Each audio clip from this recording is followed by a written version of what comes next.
The Shelbourne Street bike corridor starts at Begbie Street and Pandora Avenue. This corridor travels north along Begbie Street, which turns into Shelbourne Street. This is a popular route connecting Saanich to downtown Victoria.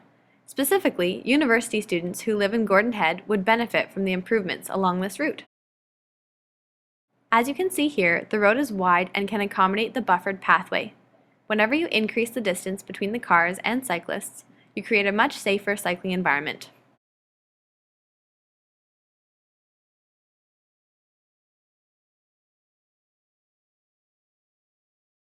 We are now cycling uphill. When traveling uphill, cyclists need more room because with slower speeds, there is a risk of wobbling and veering into the traffic.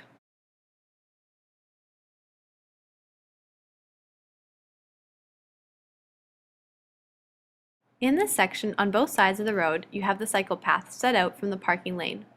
By reversing the layout of the road here, there would be added protection from the parking lane to keep cyclists and cars separate.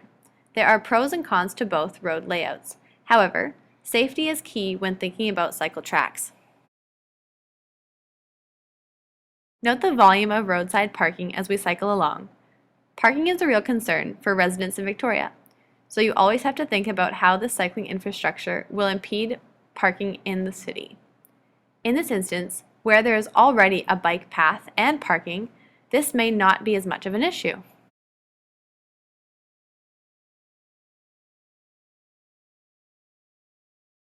There are two frequent bus routes along Begbie Street and Shelbourne Avenue. The buses and bus stops pose a risk to cyclists along the street. Innovative design techniques such as floating bus stops or bike right-of-ways could be used here to limit the potential collision at bus stops on this route.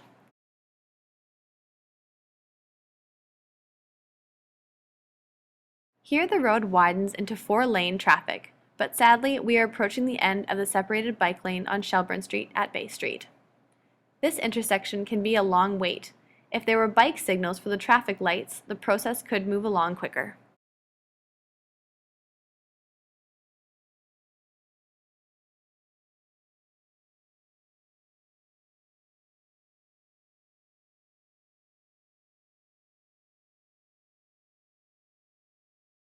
See Sara indicate the bike path connection on the right.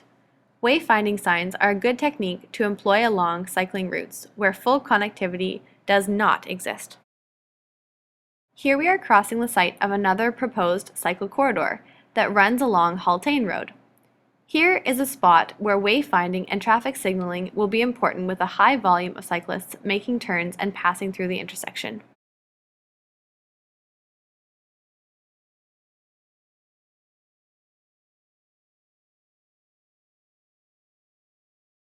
Road conditions are poor along this section of the street due to underlying bedrock and marsh conditions in the valley. Regular upkeep along this strip will be important because bike tires cannot stand as much wear and tear as car tires.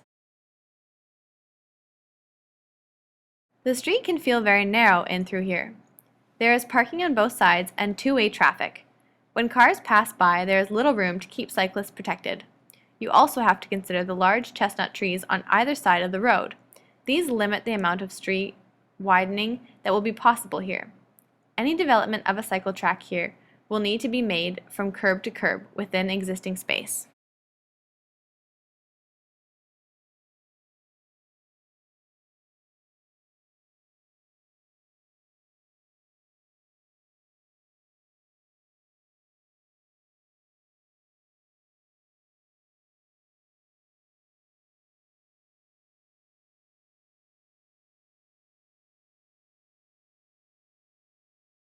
The road widens here as we approach the large intersection of Shelbourne and Hillside. There is a lot of traffic flowing through this intersection. There are gas stations on 3 of the corners, so there are cars coming on and off the street from all angles. The light signaling here also allows for advanced left turn signal. But with such a big road to cross, turning left at this intersection can be tricky because it involves crossing 2 lanes of traffic. A bike box traffic signal would greatly improve cycling through here. It would allow cyclists to get ahead of the traffic to safely make turns or travel through the intersection. Passing through the intersection, the cycle path starts up again and continues up the street.